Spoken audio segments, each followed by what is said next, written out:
अगं मग ही एवढी मोठी गोष्ट तू आपल्यापासून लपवून ठेवली, आपल्याला का नाही सांगितलं? शिवा सॉरी, पण पण मला ना तुला कुठल्या संकटात लुटायचं नव्हतं रे. जर तुम्हाला मी सांगितलं असतं ना की ही बाहुली खोटी आहे, तर त्या राक्षस चेटकोबाने तुम्हालाही त्रास दिला असता ही बाहुली मिळवण्यासाठी. शिवा, मला तुम्हा कोणालाच त्रास होऊ द्यायचा नव्हता, म्हणून तो आपल्यापासून आपल्या काळजीपोटी हे सगळं लपवून ठेवलं. इतकी काळजी करते तो आमची.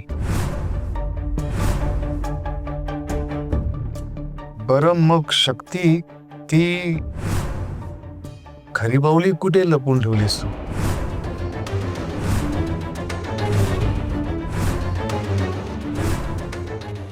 शिवा, हा विषय आपण इथे नको काढायला. पण तुला एक सांगते की खरी बाहुली मी सुखरूप ठिकाणी ठेवली, अशा ठिकाणी जिथे त्या राक्षस चेटकोबाची सावली सुद्धा पोहोचू शकणार नाही. बरं मी निघते. अरे मला एनजीओच्या एका मीटिंगला जायचंय. देशमाने सरांनी सांगितले त्याच वेळेत मला पोहोचणं गरजेचं आहे. मी इथून घरी जाणार आहे आणि नंतर परस्पर मीटिंगला जाईल.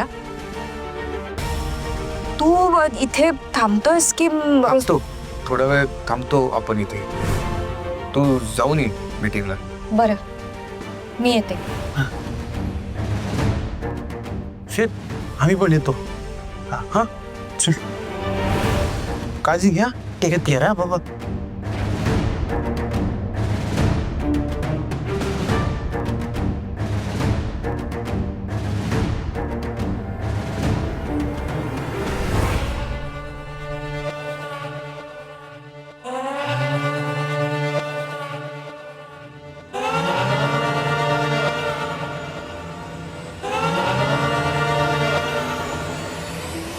देवी आदिशक्ती, संकट माझ्या शक्तीच्या नुसती हात धुवून मागे लागली.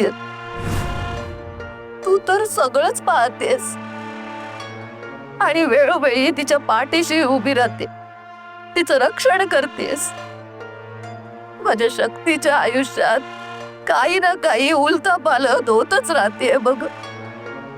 आता तो चेटकोबा, त्याने नुसते नाकी 9 आणलेत.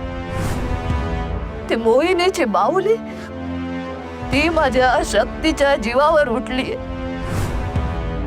तिच्यापासून शक्तीच्या जीवाला धोका आहे असं मला सारखं वाटतंय. आई, तू तिचं त्याच्यापासून रक्षण कर. शक्ती ती बाहुली सतत सोबत ठेवून फिरत असते बघ. आई आदिशक्ती, माझ्या शक्तीचं त्यांच्यापासून रक्षण कर. तिच्या जीवाला जप बाई, तिच्या जीवाला जप. विजयलक्ष्मी, काळजी करू नकोस ग. देवी आदिशक्तीचं आपल्या शक्तीवर कायम लक्ष आहे बघ.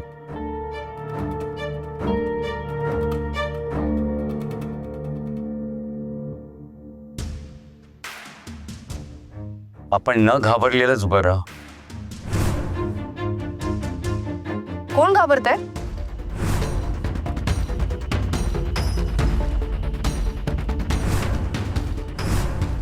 आणि कशाला? शक्ती, शक्ती, शक्ती, तू तू ठीक असतेस ना? हो, असं का विचारतेस तू? शक्ती, रात्री मांजर ती आपल्या घरात कशी का आली ग?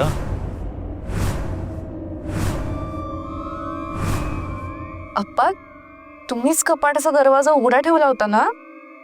नाही शक्ती, तुझ्या आप्पाने दरवाजा नीट लॉक केलेला असतो बघ कपाटाचा. आम्हाला वेगळाच प्रश्न पडलाय. म्हणजे आपल्या शेजारी पाजारी कुठे मांजरी नसतात, मग काल रात्री ते मांजर कसं काय आलं त्या कपाटात?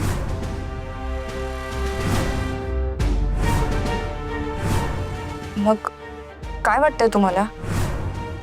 नाही, आम्हाला हेच वाटतंय की हे सगळं त्या बाहुलीमुळेच घडत असणार. तो चेटकोबा आणि ती बाहुली यांच्यामध्ये नुसतं मरण झालंय बघ. शक्ती शक्ती मी काय म्हणते, त्या बाहुलीचं ना तू सोक्ष मोक्ष लावून टाक बघ एकदाच. बाहुली तुझ्या जीवावर उठलीये असं मला सारखं वाटतं. तिच्यापासून तुझ्या जीवाला धोका असतो बघ, आणि आमच्याही जीवाला नुसतं गोर लागून राहतो. आणि मी म्हणते हे असं धोकादायक वस्तू घेऊन फिरायचंच कशाला. अम्मा आप्पा थांबा, मी तुम्हाला सांगते. या बसा, मी सांगते तुम्हाला सगळं. या इकडे. हा, आम्ही ना ती बाहुली नष्ट करण्याचा प्रयत्न केला, पण आम्हाला ती बाहुली नष्ट करणं चुकीचं वाटतंय.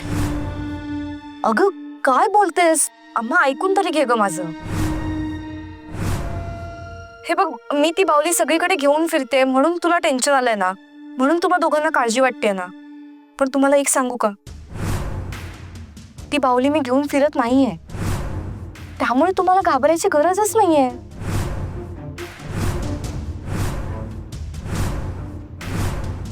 अगं पण ती बाहुली तू जाताना घेऊन गेली होतीस ना सोबत? हो, मी बाहुली सोबत घेऊन गेले होते, पण ती खरी बाहुली नव्हती.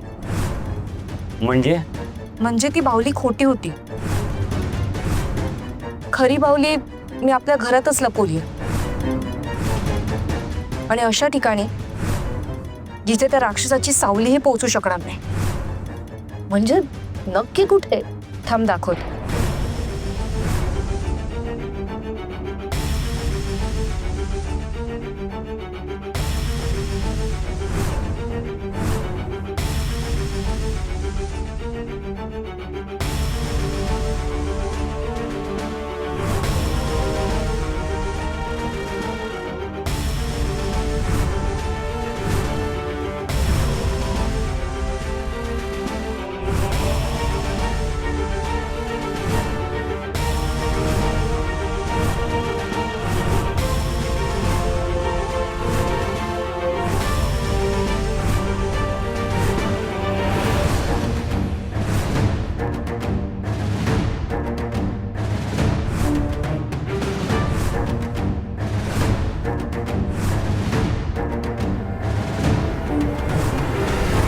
ही खरी बाहुली मी इथे देवघरात लपवून ठेवली होती,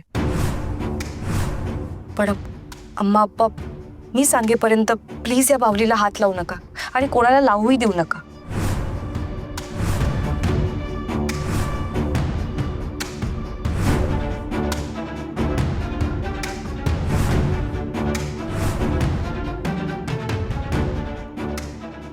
अम्मा आप्पा तुम्ही नका काळजी करू, माझ्यावर विश्वास ठेवा. आजपर्यंत आपण इतकी